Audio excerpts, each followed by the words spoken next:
A gente recebe agora o pré-candidato à presidência pelo Partido Missão, Renan Santos. Seja muito bem-vindo e obrigada por falar com a gente. Olá, tudo bom? Obrigado aí pela oportunidade. Boa noite. Bom, o senhor ainda é um nome desconhecido do ponto de vista nacional, e só que depois que teve aquela revelação da relação do Flávio Bolsonaro com o Daniel Worcaro, o senhor apareceu em terceiro lugar na pesquisa Atlas, né, na frente de nomes conhecidos como Romeu Zema e Caiado. Foi uma surpresa? Não porque não é verdade. Eu já estava na frente deles antes. Eu já estava crescendo também antes da revelação. Não sou fruto dos erros do Flávio de maneira alguma. Na verdade, eu já estou em terceiro na pesquisa Atlas desde março. E aí eu já tinha ultrapassado eles antes. E eu estou numa curva de subida anterior a esse processo. Tanto que eu estaria atingindo esses números com ou sem o Flávio. Então, eu já esperava. Né? Minha meta era chegar a coisa de 10 a 12% até as vésperas da eleição, lá para agosto, e eu vou alcançar essa meta. E o senhor, de qualquer jeito, com essa revelação, né, por mais que o senhor já está citando aí a questão da Atlas, que o seu nome já vinha à frente, essa revelação, de alguma forma, abre mais espaço para outro nome da direita crescer, enfim, e se viabilizar para um segundo turno? Abre, no caso, mais para mim, porque os demais pré-candidatos de direita, o Zema e o Caiado, eles se colocam como auxiliares do Flávio. E eles se reuniram, inclusive, recentemente com o Flávio, gravam vídeos. O Zema já se colocou novamente como opção de parceiro, de vice com o Flávio. Então fica aquela coisa esquisita em que o Zema diz que é imperdoável o que o Flávio fez, mas ele topa ser vice de um cara. Então é perdoável, não é imperdoável. Né? Então eu acho uma situação muito complicada.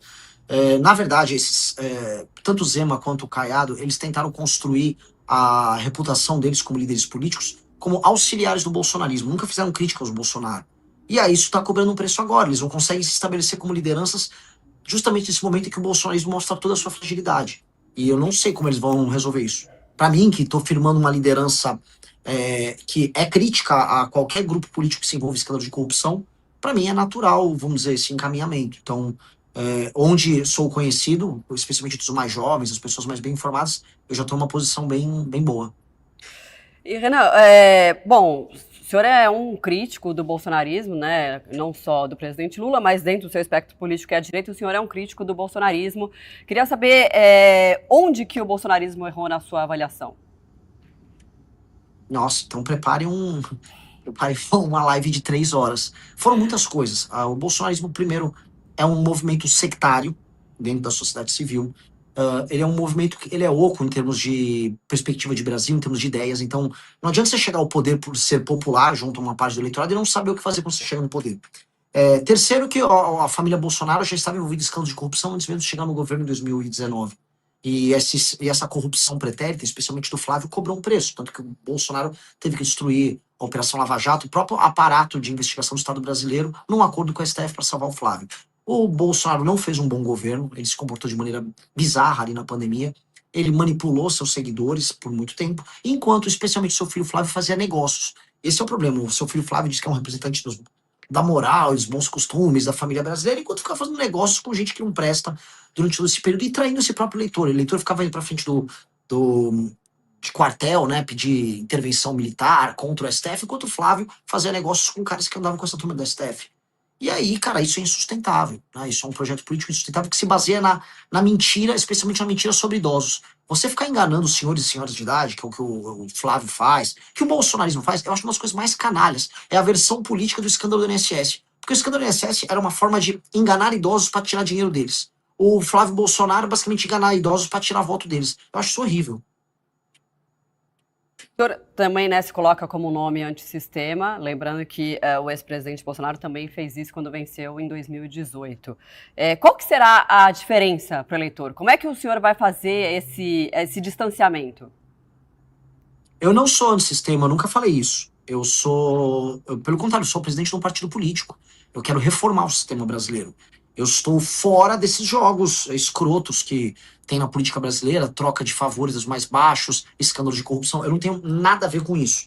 Mas eu não sou um antissistema. Quando a gente tocou o impeachment da Dilma Rousseff, não apenas nós fizemos a parte das ruas, mobilizamos as pessoas, mas nós fomos até o parlamento negociar com as lideranças dos partidos políticos para obter a maioria para fazer o impeachment. Então, eu não gosto desse rótulo, nunca tive rótulo. O rótulo que cabe em mim eu sou um reformista radical. Eu quero fazer reformas radicais naquilo que a gente chama de sistema, para fazer o que ele opera em favor dos brasileiros e não mais a favor de uma minoria em Brasília. Que tipo de reforma radical? Qual seria a principal? São muitas, desde reformas que vão no campo fiscal e econômico, reforma de competitividade, até uma reforma profunda no sistema penal, uma reforma no sistema persecutório do Estado brasileiro para enfrentar o crime organizado, uma reforma que tem um impacto político, uma reforma de gestão das cidades brasileiras. Boa parte das cidades brasileiras elas não têm função, elas apenas vivem de orçamento que vem do governo federal e não entregam bons serviços públicos e não impõem a si próprias a necessidade de fazer seus cidadãos terem atividades econômicas de modo aos cidadãos se emanciparem da dependência do Estado. E nós temos uma reforma profunda para alterar isso. Esses são 3 exemplos que eu coloco aqui de reformas que alterariam toda a dinâmica política, econômica e social do Brasil. E isso não é uma coisa de uma pessoa de sistema, muito pelo contrário, é uma pessoa que estuda muito aquilo que a gente chama de sistema e que quer alterar ele, quer alterar a forma como ele funciona. Por que o senhor acha que veio esse rótulo que o senhor disse que não gosta? Porque é um rótulo. Não digo que é um seu, acho que você é uma jornalista séria, mas muita gente na internet é preguiçosa em fazer pesquisa. E aí acha, ele é um cara antissistema. Porque eu sou de um movimento político, não sou do partido do Kassab. Eu acho que só tem preguiça nisso, de parte da imprensa ou parte da análise política. O Renan é antissistema. Igual pessoas que me comparam ao Pablo Marçal, que é um estelionatário. Não tem nada a ver com isso. Candidato de direita, como que o senhor se definiria, né? Dentro da direita, quais que são os seus propósitos? Enfim, o que o senhor mais acredita como uma mudança de fato, se, claro, for eleito presidente nesse ano? Eu acho assim, quando a gente estuda, vamos dizer, quando a gente tem uma leitura política do que é o nosso grupo político, tanto o movimento quanto o partido, nós podemos ser classificados de maneira clássica como um grupo de direita. Né? Lei e ordem, a ideia de que boas hierarquias fazem bem para uma sociedade, a ideia de que existe um sistema de valores e de uma tradição que nos define como povo e que precisam ser mantidas. Então, isso nos coloca mais no campo da direita, mas isso nos torna dogmáticos. Eu vou dar um exemplo. A nossa reforma das cidades brasileiras, do Estado brasileiro, que é a Lei de Responsabilidade Gerencial, ela encontra eco, vamos dizer, na administração do Japão e na administração de algumas províncias na própria China. Ou seja, não importa se isso é mais à direita ou mais à esquerda, boa parte das políticas que a gente adota, elas são adotadas em nações que têm um perfil mais à direita, outras que vão ter um perfil mais à esquerda. Quando a gente olha, por exemplo, políticas educacionais, eu vou encontrar bons exemplos na Finlândia, eu vou encontrar bons exemplos em Singapura, eu vou encontrar bons exemplos na China. Então, não ser dogmático é bem importante, porque a gente tem bons exemplos de várias correntes de pensamento ao redor do mundo. A gente quer pegar o que funciona e colocar no Brasil. O senhor pensa em alguma possibilidade de compor uma chapa com outro nome da direita? Em que sentido? Sim. De ser cabeça eu jamais ou serei vice? Ok. Eu jamais seria vice em nada. Nada, absolutamente nada. Bom, se alguém quiser ser vice, aí tem que me procurar. Sim, o senhor vê essa possibilidade? Essa se alguém conversa, quiser, essa aí tem que me abertura? procurar. Não, sim. A gente e não só eu, como Kim, as lideranças do nosso grupo, a gente sempre foi bom de papo, bom de conversa para abrir um projeto legal. Eu tinha feito uma vez uma provocação na Jovem Pan. Falei pro Caiado e o Zema, vamos sair dessa velharia de bolsonarismo. Por mais que o Caiado seja uma pessoa de idade, ele é mais, vamos dizer, mais novo de cabeça do que os Bolsonaro. E, vamos fazer uma coisa nova, não vamos ter medo de ousar. Mas o problema é que os atuais nomes, eles têm um receio em ousar. Eles, inclusive, evitam me citar. Né? Então, todas as pessoas ficavam falando em terceira via, sempre era os governadores. Até que eu ultrapassei eles. E aí, é meio inevitável falar sobre mim, mas eles evitam falar até agora. O que não faz muita diferença para mim, para ser sincero, mas lógico que eu gostaria de conversar, eu acho que todos eles têm alguma coisa a agregar. E no projeto que a gente tem para o Brasil, a gente vai precisar fazer uma coalizão com todo o Brasil que trabalha e produz. E isso incluiria políticos que, a despeito de algumas discordâncias pontuais que eu posso ter aqui e ali, eles agregariam demais. O Caiado foi um bom governador em Goiás. Efetivamente, o Leite foi um bom governador no Rio Grande do Sul. Ratinho não diria com a mesma energia, mas o Zema tem alguns pontos positivos para trazer do governo de Minas Gerais. Então, sim, a gente toparia sentar e conversar e compor um projeto comum de Brasil. Mas, naturalmente, o projeto é o nosso. Até porque, vou dar um exemplo. Estou aqui com o livro amarelo, né? Que é o programa nosso. A gente publicou 6 livros com estudos e projetos para o Brasil. A gente estudou muito para chegar até aqui. E está propondo muita coisa. E, infelizmente, eu não vejo das demais pré-candidaturas nada nesse sentido. E como eles não têm, então, bom, plano nós temos, as pessoas já estão reconhecendo, eu estou ultrapassando eles mesmo tendo muito menos recurso no nosso partido político. Então seria natural eles aderirem a um projeto mais sólido que tem. O senhor tem um forte apelo, né, nas redes sociais. Um levantamento da Ativa Web que a gente trouxe ontem mostrou que o senhor é o que mais teve engajamento entre os presidenciáveis nos últimos 30 dias. A que o senhor acredita esse resultado?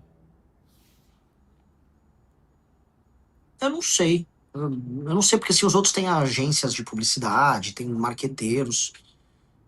Eu gravo meus próprios vídeos, eu faço os roteiros dos próprios vídeos, eu tenho uma ou duas pessoas que me filmam, o tipo de visão de mundo que eu divulgo, a visão de mundo que eu divulgo nas minhas lives. Acho que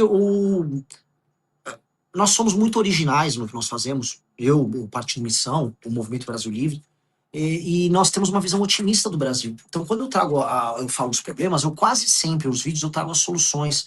E eu falo, pô, vamos imaginar um Brasil melhor? Eu não sou aqui, eu não tô me colocando igual o Lula hoje faz. Pelo menos eu não sou um Bolsonaro.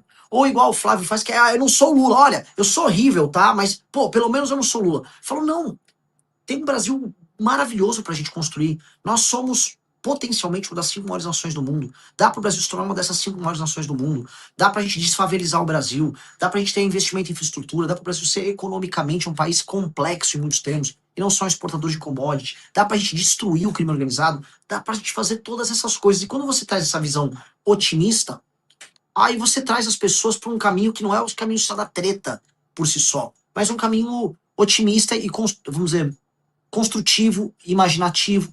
E eu acho que isso é muito sedutor, no melhor sentido do termo. É muito sedutor você pensar que, pô, em vez de eu ficar brigando aqui, tem um louco, um tal de Renan, falando de propostas sérias, ambiciosas e possíveis para o meu país. E aí você começa a conquistar, inclusive, as pessoas e os lugares do Brasil que estão mais céticos. No Nordeste foi isso, sabe? Ir para os lugares que não tem menos atividade econômica, que tem uma pobreza geral, falar, cara, dá para o Maranhão ser um baita estado. Imagina você falar isso pro Maranhão. O Maranhão hoje é o oposto do baita estado. O Maranhão hoje é o pior estado para se viver no Brasil. É horrível hoje morar no Maranhão. E você falar, não, tem muita potencialidade, mas tudo isso está sendo travado pelas escolhas políticas de uma elite local horrorosa que vocês têm. E ao trazer esse tipo de diálogo, você começa a construir algo. Então é uma pré-campanha muito construtiva, assim, e ambiciosa nesse sentido. E a gente conseguiu refletir isso nos nossos conteúdos. E aí o desempenho em redes, ele vai. Porque se você olhar direitinho, eu não sou um provocador, eu não sou um cara que faz vídeos, vamos dizer, ou produz conteúdos, ou vai encontrar jornalistas para lacrar. Eu não tô lacrando em ninguém. Eu tô tentando ser o mais honesto e preciso possível.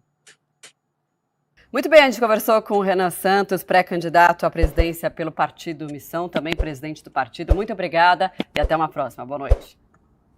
Muito obrigado. Boa noite.